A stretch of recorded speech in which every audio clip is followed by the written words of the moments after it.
E.S.S. Wellington, An Interstellar Tale by J.N. Wdowski. Chapter 11, Momvalls. Frost contacted the shuttles over his helmet's headset. Shuttle 2, disengage. Shuttle 3, attach and unload your troopers. Airlock team, once Shuttle 3 troopers can secure, join us at the Botanic Bay. Frost then moved forward with O'Henry and Alter towards the alien they just dropped. Basilone moved with Adams on the far right, through the beds in support of Frost and the other two fleet troopers. The bridge observed from Kumar's helmet cam. As the other fleet troopers entered the Botanic Bay, the doctor gestured for one of the troopers to help Gilbert up. "Take him back to the Wellington," Kumar ordered. "I'm fine," Gilbert protested as he stood placing his good arm over the shoulder of the man who helped him up. "Of course you are, trooper. I'm just covering my piku." Kumar smiled at him through her helmet. She turned to the other 5 troopers as Gilbert was helped back to the airlock. "On me," she ordered, leading them to where the alien was secured by the others. "You should see this, Captain." Frost's voice came over the bridge's PA. Mueller nodded to Rogers to switch the image on the main screen from Kumar's helmet cam to Frost's. The image was of Frost and the fleet troopers standing over the alien. It was badly wounded, sitting on the deck as it leaned against the dark metallic bulkhead. It was definitely a creature from the same world of the caged animals, yet it was a biped and slightly larger than a human male. Its 4 eyes were small, blue, glowing domes with no eyelids. An iris was not detected, making it impossible to know exactly which way its eyes were looking. Like the animals from its world, it also had multiple catfish-like whisker tentacles around its mouth. Its weapon wounds were oozing a thick, pale yellow fluid. Bubbles of methane emerged from the back top of its head as it suffered to breathe. Frost had holstered his sidearm and had picked up the alien's weapon. Frost trained the alien rifle on its former owner. Kumar and the other 5 troopers joined them. Seeing the condition of the suffering creature, she knelt beside it. She opened her medical kit and began to address its wounds to stop the bleeding. "What are you doing?" Basilone seemed annoyed by her actions. "It's dying." Disappointedly, she looked up at him. "Let it," Basilone said, aiming his weapon at the chest of the alien creature. "It shot Gilbert. It tried to kill you." "Let her try to help it," Mueller ordered. "Captain," Basilone protested. "Secure the area and let her do her job," Mueller insisted. "Aye, sir." Basilone gestured to his troopers to secure the perimeter. He and Frost stayed with the doctor, keeping their weapons trained on the creature, in case it made any wrong moves. The creature tilted its head towards Kumar Klek-Klu. The ship's computer above and around them responded, "Key." The alien spoke again, "Clack-crack-Klu." The ship's computer responded in the language of the Rogers White Chins, "Tugi." Kumar's personal communicator translated, "Ready." The alien with difficulty turned its head more so to focus on the doctor as she tended his wounds. He spoke again in his native tongue. His ship's computer translated into the White Chins language. Kumar's communicator then translated into English, "Children's hormone." "Children's hormone?" she repeated as she began dressing its wounds. Her communicator translated it into White Chin, the ship's computer, then translated it into its native clucking and clicking language. "Radiation sickness, children's hormone," the alien responded. Kumar finished dressing the weapon wounds, took out her medical scanner and scanned the alien. "It is suffering from radiation exposure." "Children's hormone." It pointed at her medical kit. "Do you have the hormone with you?" Mueller asked. "I do. I brought a sample, just in case," she answered. "Children's hormone." It requested again as it continued to point to her med kit. "I'm not sure it would work on you," she told the alien. "We have not properly tested it yet, and your biology is completely different than the Rogers aliens." "Children's hormone. My world needs the hormone. I need it now," it responded. "Captain," Kumar asked for guidance. "It wants it. Try," Mueller answered. "Aye, Captain." "Scan the results." Mueller followed up.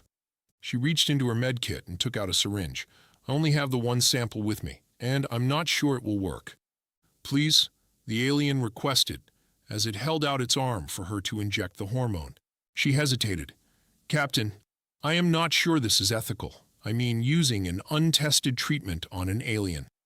"Please," it repeated, after the computers translated what she was saying into its mother tongue. "I'll take full responsibility," Mueller responded. "Try it. Monitor the effects." Still hesitating, she finally prepared a small dose to inject. She stopped herself. "I have a better idea." She took out an empty syringe and took a blood sample from the alien's arm. She then placed the pale yellow blood into an empty petri dish. She ejected some of the hormone from the other syringe into the Momvalls' blood sample. Using her medical scanner, she observed the results. "What are you doing, doctor?" Mueller asked. "I'm testing it first with a blood sample, so you don't have to take the blame." She explained, "Medical decisions are still my responsibility, Captain." "Understood, Doctor." Mueller sat back in his command chair.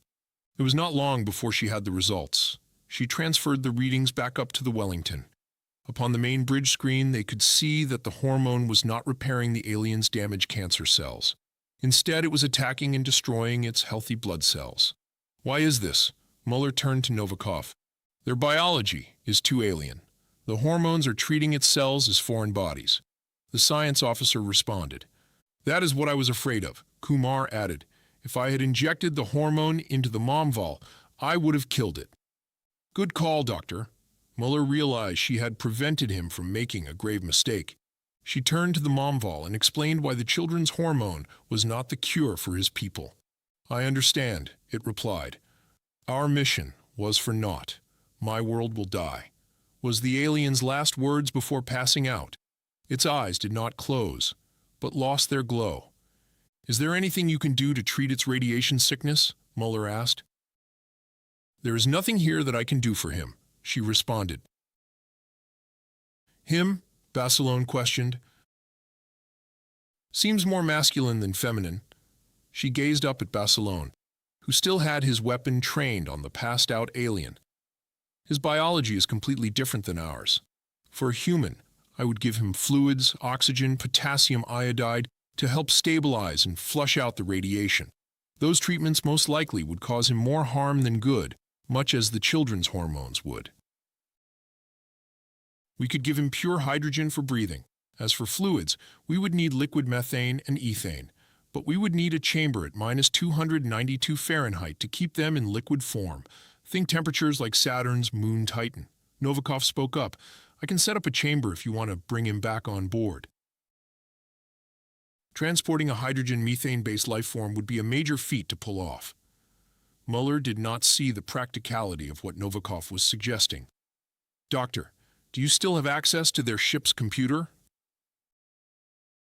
She used her communicator to have it translate into the White Chin's language. The computer responded in White Chin. Her device translated into English. "Question?" "It seems I do."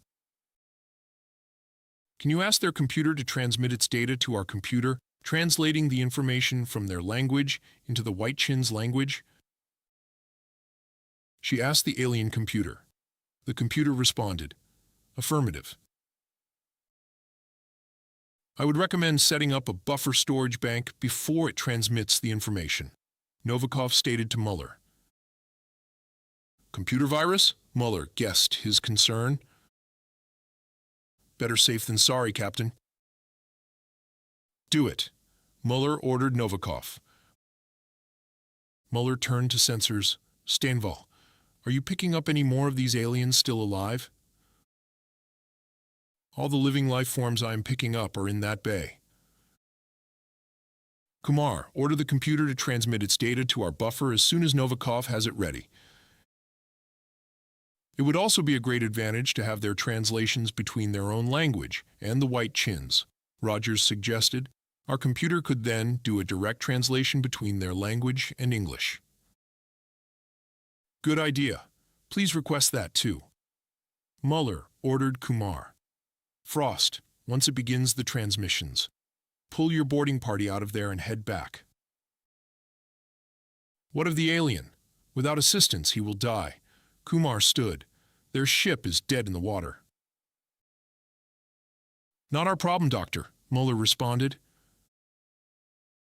"I have a suggestion," Novikov interrupted. "Which is?" Mueller asked. "Actually not wanting to leave the creature to die alone slowly in deep space." Kumar, ask for a damage report from the ship's computer. Novikov recommended. She did. The ship responded that its bridge was gone, its shielding was gone, all weapon systems were offline, their sublight engines were gone, but the ship's subspace drive was undamaged and the reactor was already beginning self-repair to get back online. Subspace drive? Novikov responded. Interesting. Ask it, once its repairs are made, can it return to its homeworld? Mueller asked Kumar. The computer responded it could, but the automated system would take 50 klika, a time unit the computer could not translate. Is a klika minutes, hours, days, weeks? Mueller thought to himself. Has the shuttle returned with Gilbert? Mueller asked Rogers. Aye, sir, she responded. He is stable and being treated in sickbay. Good. Inform Wolowitz to select an engineering team. Have them take the shuttle back to the alien ship to assist in getting their reactor back online. Aye, sir. Please have Wolowitz bring a tank of hydrogen and a respirator mask. Dr. Kumar requested. Also an empty IV kit. There is liquid methane here that I can use to also give him the compatible fluids his species needs to flush out his system. Rogers informed Wolowitz to do as the doctor asked. Mueller turned back to the main screen and Basiloni's helmet cam view of Kumar. It is on its way, Doctor. Thank you, Captain. Kumar smiled from behind her helmet into Basilone's camera. Chapter 12, Momvall II. To support the author, please like, share, comment, and subscribe.